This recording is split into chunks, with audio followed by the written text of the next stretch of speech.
오늘 마가복음 3장 말씀 가지고 내 손을 내밀라 라는 제목으로 잠시 은혜를 나누겠습니다. 신앙생활은 주님과 사랑을 나누는 것이죠. 근데 사랑의 특징은 무엇입니까, 여러분?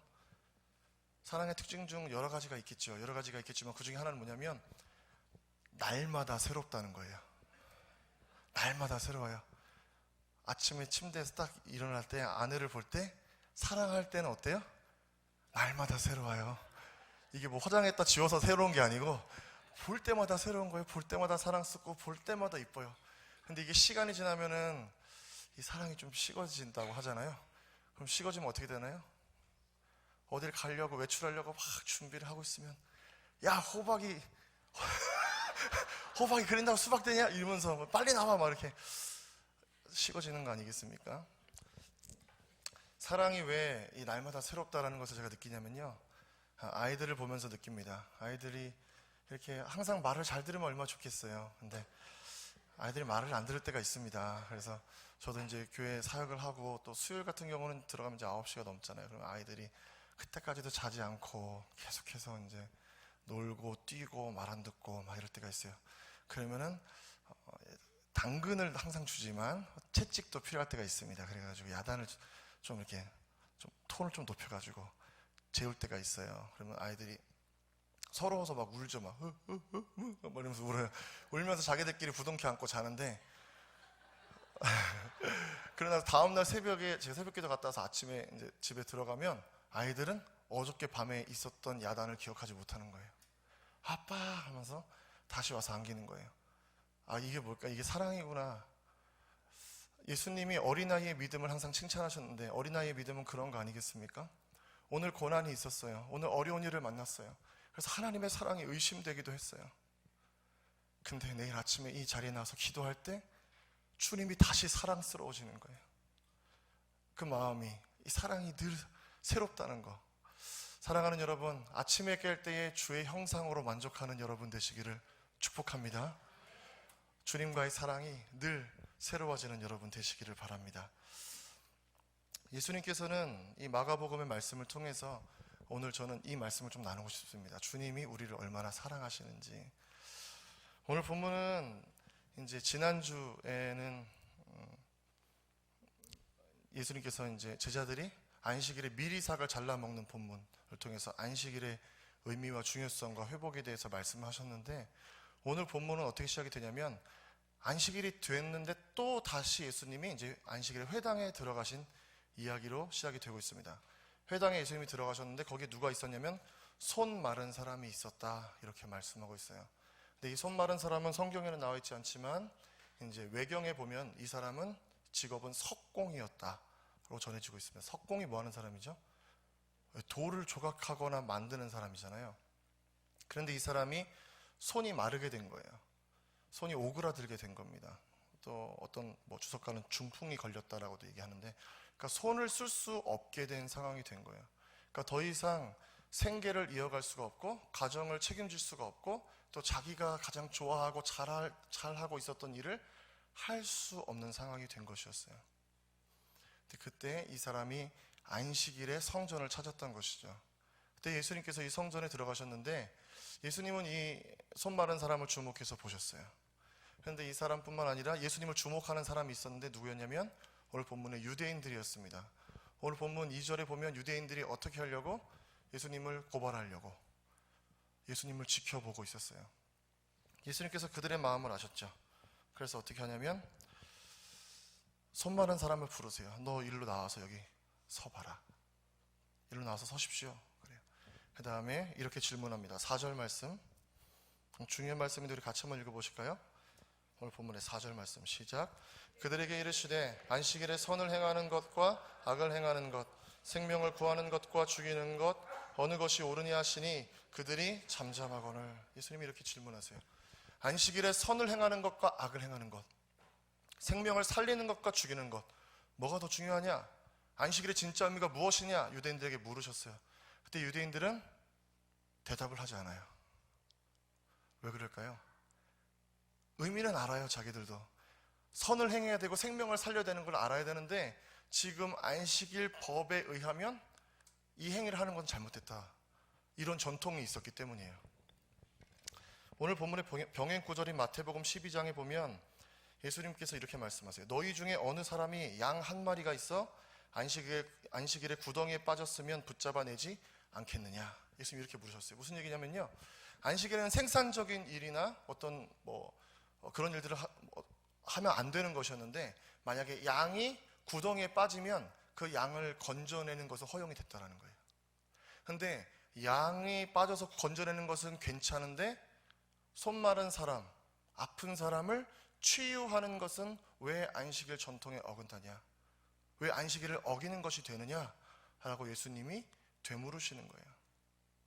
그러니까 유대인들도 자기들이 안식일에 구덩이에 빠진 양들을 구해내는 것, 그래서 생명을 살리는 선을 행하는 것이 옳은 것임을 알았음에도 불구하고 안식일은 거룩하게 지켜야 되기 때문에 자기들이 세운 전통을 어기지 않기 위해서 아무 대답도 하지 않은 것이었습니다. 예수님은 안식일의 이 진리의 말씀을 듣고, 그리고 심지어 안식일이 어떤 의미인지도 알고 있으면서도 아무 대답도 하지 않는 유대인들을 향해서 탄식하시고 노하셨어요. 화가 나셨어요. 그리고 이렇게 말씀하십니다. 손 마른 사람에게 네 손을 내밀어라. 그래요. 내 손을 내밀라. 손 마른 사람이 자신의 부끄러운 손을 내밀었을 때 예수님께서는 그의 손을 회복시켜 주셨습니다. 손 마른 자의 손을 치유하셔서 하나님께서 원래 창조하셨던 그 모습 그대로 다시 이 안식일에 회복시켜 놓으셨다는 거예요. 그러면서 안식일에 선을 행하고 안식일에 생명을 살리는 것이 진짜 안식일의 의미이다 라고 오늘 본문에 우리에게 가르쳐주고 있는 것입니다.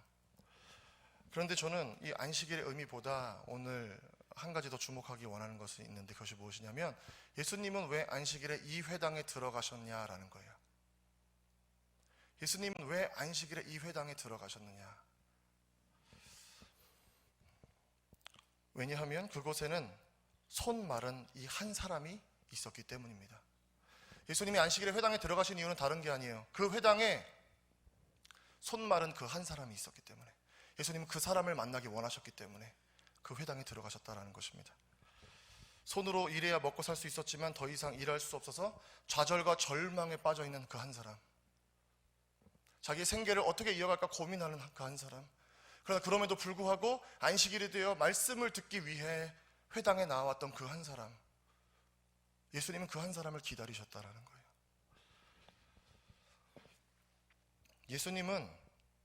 예수님께서 이 땅에 오신 이유는 무엇입니까? 예배하는 자들을 세우시기 위함입니다. 하나님께서 어떤 사람을 찾으시냐면 영과 진리로 예배하는 그 한 사람, 아버지께 예배하는 그 한 사람을 찾으시는데, 예수님은 그 사람들을 찾기 위해서 이 땅에 오신 것입니다. 근데 그 사람은 어떤 사람이냐? 시편 51편에 보면 이렇게 되어 있어요. 하나님께서 구하시는 제사는 상한 심령이라. 하나님이여 상하고 통회하는 마음을 주께서 멸시하지 아니하시리이다. 하나님이 찾으시는 심령은 어떤 심령이냐면 갈급한 심령이라는 거예요. 갈급한 심령. 마음이 상해서 어떤 고백이 있는 사람? 주님이 아니면 안 됩니다. 이 고백으로 나오는 사람을 주님은 기다리신다라는 거예요. 여러분 예배 나오실 때 어떤 마음으로 나오십니까? 여러분의 예배가 바로 이런 고백이 있게 되시기를 축복합니다. 우리가 매주일 예배를 드려서 1년에 주일 예배만 52번을 드려요. 수요 예배까지 하면 100번이죠. 금요 심야까지 하면 150번을 우리가 드리는 거예요. 1년에. 새벽 예배까지 하면 대략 500번? 거기다 오후 예배 또 드리잖아요. 할렐루야. 거기다 속회 예배, 신방 예배 하면 우리가 1000번 1년에 예배 드려요, 여러분. 근데 그 예배가 하나님을 사랑하는 사람은 어떻게 된다고요? 날마다 새롭다고요. 근데 여러분 예배 어떤 마음으로 나오고 계십니까? 주님은 바로 그러한 사람을 찾고 계시는 줄로 믿습니다. 근데 오늘 본문에는 그런 이 손마른 한 사람, 갈급한 심령을 갖고 있는 한 사람과 반대되는 사람이 있었어요. 바리새인들입니다. 오늘 바리새인들은 이 세 가지 특징을 갖고 있는, 첫 번째는 예수님을 고발하기 위해서 예수님을 주목했어요. 그러니까 예수님에게 어떠한 은혜를 받거나 예수님을 만나길 갈급해서 예수님을 찾아온 것이 아니라 예수님에게 고발할 거리를 찾기 위해서 예수님을 주목했다라는 거예요. 그러면서 2절에 안식일에 그 사람을 고치는가 주시하고 있거늘 이렇게 되어 있어요. 그러니까 예수님이 병자를 고칠 수 있는 능력이 있다는 것을 알고 있었다는 거예요. 예수님이 그 병자를 고칠 수 있나 없나를 보거든이 아니라 예수님이 그 병자를 고치는가를 보았다라는 거예요. 안식일에. 그러니까 이 바리새인들은 예수님에게 그러한 능력이 있는 것을 알았다 몰랐다? 알고 있었다는 거예요. 두 번째는 예수님의 질문에 대답하지 않았다고 아까 말씀드렸습니다. 왜? 안식일에, 유대인들은 안식일에 진짜 해야 될 것이 무엇인지를 알았음에도 불구하고 모른 척 했다라는 거예요. 세 번째는 오늘 본문의 마지막 절인데 이 바리새인들이 헤롯 왕과 예수님을 죽일 논의를 했다라는 거예요. 오늘 본문의 이제 결론에 바리새인들이 나가서 헤롯 왕을 만났다 이렇게 되어 있는데요. 이 바리새인들은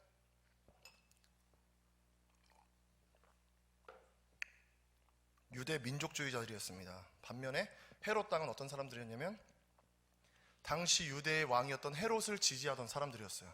그러니까 일제 강점기로 하면은 바리새인들은 이제 독립운동가라고 할 수 있고, 그다음에 헤롯 왕은 친일파라고 할 수 있는 거예요. 근데 이 두 팀이 만났다라는 거예요. 왜요? 예수님을 죽이려고. 그러니까 예수님이 진짜 대단하신 분이세요, 그죠? 원수도 하나 되게 하시는. 어쨌든 귀 있는 자는 들을지어다. 네. 그렇게 했다라는 거예요. 그러니까 이게 무슨 말씀을 의미하냐면 예수님이 지금까지는 종교적인 시험만 있었는데 헤롯 왕을 만났기 때문에 앞으로는 정치적인 시험들이 오게 될 거라는 거예요. 그러니까 세금을 가이사에게 바쳐야 됩니까 맙니까? 막 이런 질문들을 이제 이후에 하게 되는 거예요. 예수님은 이러한 유대인들을 어떻게 완악한 자들이라고 말씀했습니다. 완악하다는 것은 무엇이냐면 마음이 굳어졌다라는 거예요. 마음이 갈급해하지 않는다라는 거예요. 그러나 예수님은 이러한 사람들의 공격에 개의치 않으시죠. 예수님은 그 사람들의 공격을 두려워하지 않고 자기를 찾는 그 한 사람 만나기 위해서 안식일의 회당에 들어가셨습니다. 예수님 주변에는 항상 많은 사람들이 있었어요. 바리새인과 서기관들, 대제사장들도 있었고요, 유대인들도 있었고요, 이방인들도 있었습니다. 그런데 특별히 제사장, 바리새인, 서기관들은 당시 유대인들에게 존경과 사랑을 받는 사람들이었어요. 그러나 예수님은 그 사람들에게 손을 내밀라라고 말씀하지 않으십니다. 사람들의 존경을 받고 권력을 누리고 부족한 것이 없는 사람들, 그 사람들은 예수님 앞에 예수님을 만나고 예수님과 대화했지만 예수님께서는 그들에게 너의 손을 내밀라라고 말씀하지 않으세요. 또 예수님 주변에 있는 많은 무리들이 있었는데 오늘 본문 이후에 이제 9절, 오늘 마가복음 3장 9절에 보면 이렇게 되어 있습니다. 예수께서 무리가 애워싸 미는 것을 피하기 위하여 작은 배를 대기하도록 제자들에게 명하셨으니, 누구를 피하기 위해서요? 무리들을 피하기 위해서. 예수님에게 유익을 얻고자 예수님을 찾아오는 무리들은 예수님을 피하셨다는 거예요. 예수님은 많은 무리들을 원치 않으셨어요. 자기의 인기가 올라가는 것에 관심이 없으셨어요. 예수님은 오로지 한 가지 관심이 있으셨는데 하나님을 갈급하게 찾는 그 한 사람, 그 한 사람만 찾으셨다는 거예요. 그 한 사람은 누구였냐? 회당에 앉아있던 손 마른 사람. 손으로 일해야지만 일할 수 없었던 절망에 쌓여있던 사람, 삶 속에서 다른 희망이나 어떤 소망을 품을 수 없었던 사람, 다른 길을 찾을 수 없었던 사람, 그래서 그 회당에 나와 앉아있었던 그 한 사람, 예수님은 그 사람을 찾으셨어요. 그리고 그 사람에게 손을 내밀라 말씀하십니다. 그 손은 어떤 손이에요? 자랑스러운 손입니까? 아니에요. 꺼내기 부끄러운 손이죠. 자기의 절망과 슬픔과 상처와 아픔이 있는 손이죠. 근데 주님은 그것을 꺼내놓기를 원하셨어요. 마가복음에 보면 비슷한 이야기가 있는데 12해를 혈루증으로 앓는 한 여자가 있었습니다. 이 여인은 병을 치료하기 위해서 무진 애를 쓰고 전국의 모든 의사를 만났지만 재산을 다 허비하게 되었어요. 그래서 더 이상 소망이 없는 거예요. 몸에서 피가 계속 유출되는 병이었는데, 그런데 어느 날 예수님이 지나가신다는 소식을 듣고 어떤 믿음이 생기냐면 예수님의 옷자락에 손만 대도 내 병이 낫겠구나, 이런 믿음이 생겼던 거예요. 그래서 사람들을 비집고 들어가서 예수님의 옷자락에 손을 댔을 때 혈루의 근원이 마르면서 병이 난 것을 깨닫게 된 거예요. 근데 그때 마침 길을 가시던 예수님이 길을 멈춰서서 내 몸에 손을 댄 사람이 누구냐? 이렇게 물으시는 거예요. 그때 제자들이 지금 예수님 사람들이 여기서 다 예수님 밀치고 이렇게 무리들이 많은데 어떻게 이 중에서 예수님 건드린 사람을 찾겠습니까? 라고 하는데 한 사람은 알았던 거예요. 누구? 예수님 옷자락에 손을 댔던 여인이요. 주님의 능력과 기적과 회복을 경험한 그 한 사람은 알았던 거예요. 예수님은 그 사람을 찾으셨던 거예요. 여자가 숨길 수가 없어서 두려워하면서 예수님 앞에 나아갔어요. 그리고 이렇게 얘기해요. 당신의 옷자락에 손만 대도 내 병이 날 줄 믿고 그렇게 행했습니다. 그때 예수님 뭐라고 하시냐면, 여자야, 내 믿음이 너를 구원하였으니 평안히 가라. 할렐루야. 믿음대로 됐다라고 말씀하시는 겁니다. 어떤 심령으로 주님 앞에 나와왔는지, 수많은 무리들이 예수님을 따라가면서 예수님을 밀치고 예수님을 건드렸지만 그 사람들에게는 아무런 기적과 역사가 일어나지 않았어요. 근데 그 무리들 중에서 오직 한 사람에게만 기적이 일어났는데, 믿음으로 예수님을 터치한 그 한 여인에게 기적이 일어났다는 것입니다. 더 이상 아무 소망이 없어요. 이제 예수님의 옷자락에만 손을 대면 병이 낫겠구나라는 이 오직 한 소망, 그거 하나 가졌던 여인, 그 여인에게 기적이 일어났다는 것입니다. 오늘 본문도 마찬가지입니다. 회당에서 그냥 앉아 있었던 이 손 마른 사람, 무슨 기적을 기대하겠어요? 근데 예수님이 그를 초청하시는 거예요. 네 손을 내밀어라. 왜 초청하시느냐? 사랑하셨기 때문이죠. 사랑하셨기 때문에. 예수님은 오늘 위험을 무릅쓰고 회당에 들어가서 이 손 마른 사람을 만나셔서 그 사람을 회복시키면서 자기의 사랑을 보여주심과 동시에 안식일의 진정한 의미가 무엇인지 우리에게 말씀해주고 있습니다. 유대인들은 예수님께서 이 병자를 안식일에 고친 것에 트집을 잡았어요. 안식일에 노동하면 안 된다는 거예요. 어떤 목사님께서 이스라엘에 있는 호텔에 묵게 되었는데 그날이 마침 토요일 안식일이었다고 합니다. 엘리베이터에 딱 탔는데 옆에 유대인이 탄 거예요. 이거 쓰고 그러더니 엘리베이터 좀 눌러달라는 거예요. 3층 눌러달라는 거예요. 그래서 손이 없나 발이 없나 그랬는데, 자기가 오늘 안식일이라서 버튼을 누르면 안식일을 범하기 때문에 목사님에게 눌러달라 그랬다는 거예요. 그래서 한쪽 엘리베이터는 그래서 몇 층마다 서는 엘리베이터도 있다 그러더라고요. 그렇게 안식일을 지키는 사람들이 유대인이었습니다. 근데 하나님께서 6일 동안 천지를 창조하시고 마지막 모든 일을 마치시고 안식하셨습니다. 안식은 단순히 쉬라는 의미가 아니라는 거예요. 안식은 쉼이며 동시에 기쁨이고 축제입니다. 천지가 창조되어서 하나님께서 보시기에 뭐라고? 좋았더라. 감탄하신 거예요. 와, 보시기에 너무 좋았다. 와, 너무 아름답구나. 아담과 하와 너무 예쁘구나. 하나님 이렇게 말씀하셨다는 거예요. 감탄하셨다는 거예요. 창세기 1장에 보면 천지가 창조될 때는 혼돈 가운데 있었다. 카오스 가운데 있었다라고 합니다. 하지만 이 카오스를 질서, 코스모스로 바꾸신 분이 누구십니까? 하나님이시고 하나님 말씀이에요. 말씀이 들어올 때 질서가 생기게 되었다라는 거예요. 그래서 하나님은 안식일에 무엇이냐? 주인이십니다. 그래서 우리는 이 안식일에 하나님이 나의 주인임을 세상에 선포하는 거예요. 예배는 주인을 점검하고 주인을 새롭게 하는 자리예요. 세상에서 살 때 세상이 주인인 것처럼 살았지만 주일 예배를 드릴 때 나의 주인이 누구구나, 나의 주인이 하나님이구나, 이걸 다시 고백하는 날이 유대인들의 안식일이었고 오늘 우리의 주일입니다. 예수님을 통해, 이 예배를 통해서 예수님을 만나고 하나님을 만나고 기쁨과 축제를 경험하게 되는 거예요. 왜냐하면 예수님만이 우리의 오그라진 손을 회복시킬 수 있기 때문입니다. 저는 믿지 않는 가정에서 자라서 원래 초등학교 때 친구 따라서 교회를 나가게 됐습니다. 초등학교 4학년 때 친구 따라서 교회를 나갔는데 이제 5학년 때 제가 아파트에서 친한 친구랑 같은 반이 된 거예요, 교회 학교에. 근데 얘가 교회 갈 시간만 되면 전화를 하는 거예요. 그래서 나는 이제 가고 싶을 때만 가려고 그랬는데 그렇잖아요. 교회 처음 안 다니니까 가고 싶을 때 가려고 하는데 꼭 교회 갈 시간에 뭘 했냐면 텔레비에서 디즈니 만화동산이라는 만화를 했어요. 9시 예배였는데 그 그게 8시부터 해가지고 8시 55분인가 이렇게 끝나는 거예요. 아, 나는 그거를 봐야 되겠는데 이 친구가 자꾸 전화를 하는 거예요. 아침만 되면, 8시 반만 되면.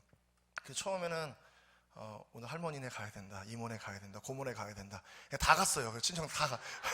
그래서 더 이상 갈 데가 없는 거예요. 그래서 어쩔 수 없이 이제 끌려서 교회에 나가기 시작했는데, 제 기억에 그때 저희 선생님께서 저한테 이 분반 공부를 한 거는 기억이 나는데 성경을 가르쳐 주신 거는 별로 제가 기억이 안 나요. 솔직히 그 어릴 때라서. 근데 뭐가 기억나냐면 그 선생님이 저한테 먹을 걸 많이 사주셨어요. 그 교회 앞에 버거 프라자라는 이런 분식집이 있었는데 뭐 하면 우리 거기 가서 그걸 먹자는 거예요. 그걸 먹자 그러고 여름에 송도 유원지 가서 같이 그 반 애들을 다 데리고 자기 차에 태워가서 송도 유원지 가서 막 놀고, 이런 게 교회구나. 그리고 교회 생활이 즐거워지기 시작하는데 중등부에 올라갔는데 이 친구가 자기랑 같이 성가대에 들어가자는 거예요. 찬양대. 저희 교회는 근데 중등부 찬양대가 있었어가지고 난 노래를 못한다. 제가 그때까지는 노래를 잘 못했습니다. 나 노래를 못해. 그랬더니 걱정하지 말라는 거예요. 자기 누나가 중3 임원이 됐으니까 자기가 누나한테 얘기해서 성가대에 낙하산으로 들어가게 해주겠다는 거예요. 그래가지고 하여튼 낙하산인지 어쩐지 해서 들어갔어요. 성가대 들어갔는데 성가대 토요일날 4시에 연습했거든요. 4시에 모여서 1시간 연습하고 5시부터 옆에 있는 초등학교 가서 형들이랑 축구, 농구, 야구하고 끝나고 떡볶이를 먹는 거예요. 그 초등학교 뒤에 있는 샬롬 분식에 가가지고 500원짜리 떡볶이를 먹는데, 제가 거기서 진짜 은혜 받은 게 뭐냐면 분식집이 샬롬이잖아요. 근데 중1이니까 형들이 떡볶이를 사주는 거예요. 그게 너무 감동을 받았어요. 떡볶이 막 먹고 있는데 수연아 지포도 넣어서 먹어라. 그럼 지포도 막 찍어주고 너무 막 감동 받는 교회가 이런 곳이구나. 분반 공부한 거는 잘 기억이 안 나는데 형들이랑 농구하고 축구하고 야구한 그 기억이 너무나 나는 거예요. 근데 그러다가 제 신앙생활에 언제 큰 산을 만나냐면 여름 수련회를 간다는 거예요. 여름 수련회. 한 번도 안 갔잖아요. 그동안 성경학교였잖아요. 여름 수련회를 간다는데 짐을 싸가지고 수련회를 딱 갔는데 다 좋았어요. 강가에 가서 막 물놀이도 하고 뭐 가서 뭐 찬양도 부르고 뭐 게임도 하고 너무 좋았어요. 근데 위기는 그날 첫날 저녁이 붙어 온 거예요. 갑자기 전도사님이 막 1시간 넘게 설교를 하는 거예요. 너무 무슨 얘기하는지 너무 하나도 모르겠는데 너무 졸린 거예요. 너무 졸린 건데 갑자기 전도사님이 다 같이 무릎을 꿇고 주여 삼창을 하고 기도하겠습니다 하는 거예요. 근데 언제 해봤어요 저. 주여 주여 주여 막 기도하는데 형들이 갑자기 저랑 같이 축구하고 농구하던 형들이 갑자기 무릎 꿇고 막 기도하는 거예요. 막 기도하는데 막 옆에서 막 눈물을 흘리기 시작하고 막 이쪽에서는 막 이상한 말로 막 기도하는 거 봐봐봐봐 이러면서 너무 놀라가지고 이거 어떻게 될까 이 분위기를. 그래서 나도 울어야 되겠다. 막 앞뒤에서 막 울고 막 이러니까 나도 울어야 되겠다. 막 울어야 돼. 슬픈 생각을 해야 돼. 엄마가 돌아가신 슬픈 생각 하면서 막 눈물을 막 쥐어짜고 그렇게 수련을 마쳤어요.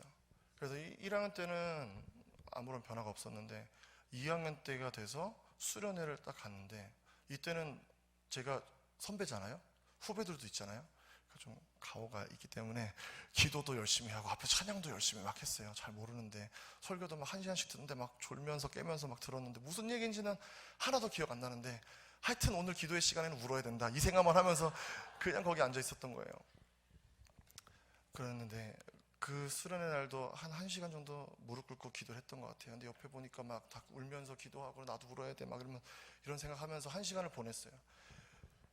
아무 일도 일어나지 않는 것 같았어요.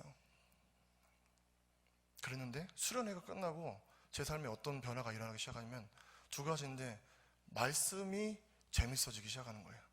할렐루야. 말씀이 맛있어진다라니까요. 그래서 교복 이 포켓 안에다가 신약 성경과 시편, 기도원 협회에서 준 거를 꼭 넣고 쉬는 시간에 그 말씀을 읽는 거예요. 그때는 핸드폰이 없지 않습니까? 그러니까 거기서 말씀을 보는 거예요. 근데 이 말씀이 너무나 맛있는 거예요. 2번째는 찬양이 너무나 즐거워지는 거예요. 그때도 노래 못했거든요. 근데 찬양이 너무나 좋은 거예요. 그래서 찬양을 항상 부르면서, 그래서 중학교 2학년 때 가요를 딱 끊고 마지막 외운 가요는 달팽이 노래는 가요 딱 끊고 찬양만 주구장창 들으면서, 그러면서 10월 달이 되었는데 그때는 토요일 날 학생부 예배를 드렸거든요. 따로 찬양 예배. 그래서 우리 어른들 다 아시겠지만 옛날에 어디 예배 때 어디 드럼을 쳤습니까? 어디 기타를 치나요? 어디 예배 때 복음 성가를 불러요? 요즘이나 그렇지만 제가 어릴 때만 해도 이 드럼이랑 기타는 교회에서 치기 어려운 것이었고, 강단도 다 빨간색이잖아요. 왜요? 보혈 강단도 다 빨간색이 막 아무도 못 올라가고 그런 곳이었는데, 지금 많이 바뀌어서 다 이제 밴드도 많이 하고 그렇지만 그때 당시만 해도 희귀한 것이었어요. 그런데 토요일 날 이제 대예배 때는 그렇게 못하니까 토요일 날 찬양 예배 드리기 위해서 저녁에 모였단 말이죠. 사용가대회에서 끝나고 5시 6시에 고등부 형들이랑 막 모여서 예배 드리고 찬양하고 막 그랬는데, 그때는 진짜 중고등부 때 신앙생활 힘들게 했던 것 같아요. 고등부 2학년들이 임원이었거든요. 예배가 딱 끝나잖아요. 그럼 고등부 2학년들이 중3들을 딱 불러 모아요. 딱 앞으로 딱 불러 모아. 그 다음에 딱 차렷 딱 해. 너네 예배가 장난이야? 다 이래요. 예배 시간이 졸았다는 거예요. 너네 예배가 장난이야? 막 이러면서 막 혼내고 막 이런 시절이었는데, 어느 날 찬양을 하는데 난 예수가 좋다오란 찬양이었어요. 많은 사람들 참된 진리를 모른 채, 후렴이 어떻게 되죠? 난 예수가 좋다오, 너무너무 좋아. 난 예수가 좋다오, 주를 사랑한다던 베드로 고백처럼 난 예수를 사랑한다오. 이거를 부르는데 이게 귀인지 마음속인지 머리인지 정확히 뭔지 모르겠는데 세 문장이 딱 들리는 거예요. 사랑한다, 사랑한다, 사랑한다.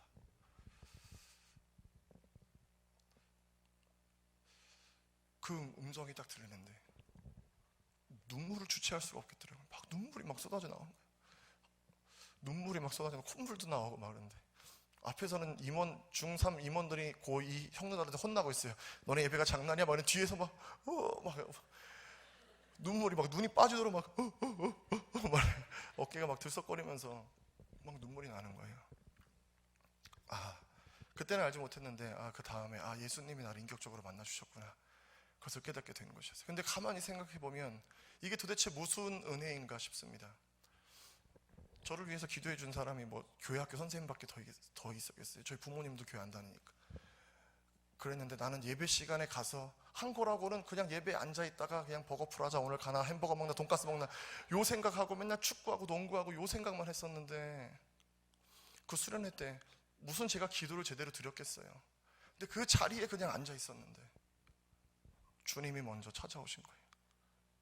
내가 너를 사랑한다라고 말씀하셨는데, 그때 저희 집이 되게 어려운 상황이었어요.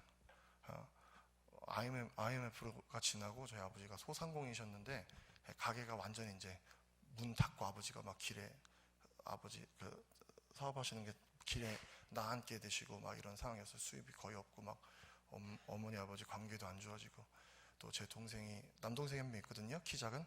근데 남동생이 막 한참 방황하고 막 아르바이트 짜장면집에서 한다고 하다가 그 오토바이 타고 강원도까지 도망가서 아버지 경찰 막 속초까지 가서 잡아오고 막, 그럼 모든 상황이 전개가 되는데 하나님이 진짜 살아계시나? 이런 일들이 좀 없어야 되는 거 아닌가? 라는 생각이 드는데 하나님 먼저 찾아오시는 거예요. 그럼에도 불구하고 나는 너를 사랑해. 그날 제가 주님을 인격적으로 만났습니다. 1996년 10월 2일 토요일이었습니다. 첫 번째 토요일. 예수님은 오늘 본문에도 마찬가지예요. 모든 위협을 무릅쓰고 이 병자를 회당에 찾아오셨어요. 그리고 마가복음을 살펴보면 예수님은 계속 병자들을 치료하시는데 유대에만 계신 것이 아니라 거라사와 이방 땅을 넘나들면서 절망과 낙심 가운데 있는 자들을 회복시켜 주십니다. 아무 소망이 없는 자들이에요. 거라사 땅에 사는 사람들, 아무 소망이 없는 이방 사람들인 거예요. 근데 예수님은 그들이 초청하지도 않았는데 그들을 먼저 찾아가시는 거예요. 먼저 찾아가셔서 복음을 주시고 생명을 주시고 자유하게 하시면서 너희가 하나님의 자녀라고 선포하시는 거예요. 이게 복음 아니겠습니까? 근데 그 복음은 어떻게 왔냐? 하나님이 우리를 너무나 사랑하셨기 때문이죠. 성경에는 하나님은 전능하신 하나님이라고 말씀하지만 하나님이 이기지 못하는 것이 한 가지 있다고 기록합니다. 스바냐 3장 17절, 너의 하나님 여호와가 너의 가운데 계시니 그는 구원을 베푸실 전능자이시라. 그가 너로 말미암아 기쁨을 이기지 못하시며 너를 잠잠히 사랑하시며 너로 말미암아 즐거이 부르며 기뻐하시리라. 주님이 뭘 이기지 못하신다고요? 너로 말미암아 기쁨을 이기지 못하신다. 하나님이, 우리는 너무나 연약해요. 손이 말라 있을 수도 있어요. 아무 소망이 없어서 회당에 앉아 있을 수도 있어요. 근데 주님은 우리를 보시면서 너를 향한 기쁨을 내가 이기지 못하겠다라고 말씀하시는 분이 우리 하나님이시라는 거예요. 할렐루야. 그래서 우리가 지켜야 하는 것은 한 가지가 있는데 무엇이냐면 하나님 앞에 이 상한 마음, 갈급한 마음을 잃어버리면 안 된다는 것입니다. 사랑하는 여러분, 오늘 이 저녁에 무슨 소망을 갖고 나오셨습니까? 또 심야가 됐구나, 그냥 기도하러 가야지, 오늘 1시간 앉아있다 와야지, 이런 마음으로 오셨다면 여러분들은 성경에 기록한 무리들이에요. 예수님 앞에 나왔지만 여러분 삶에 아무런 기적이나 역사도 일어나지 않을 것이에요. 그러나 어떤 마음? 갈급한 심령. 주님이 아니면 안 됩니다. 주님이 오셔야 합니다. 주님이 도와주셔야 합니다. 이 갈급한 심령, 그 있는 심령들을 주님이 만나셔서 이 손을 회복시키신 것처럼 여러분 삶의 모든 말라있는 영역들, 관계의 문제, 물질의 문제, 가정의 문제, 자녀의 문제 다 회복될 줄로 믿습니다. 오늘 이 저녁에 그 주님 구하시고 주님 만나고 주님의 사랑의 음성을 듣고 돌아가는 여러분 되시기를 축복합니다.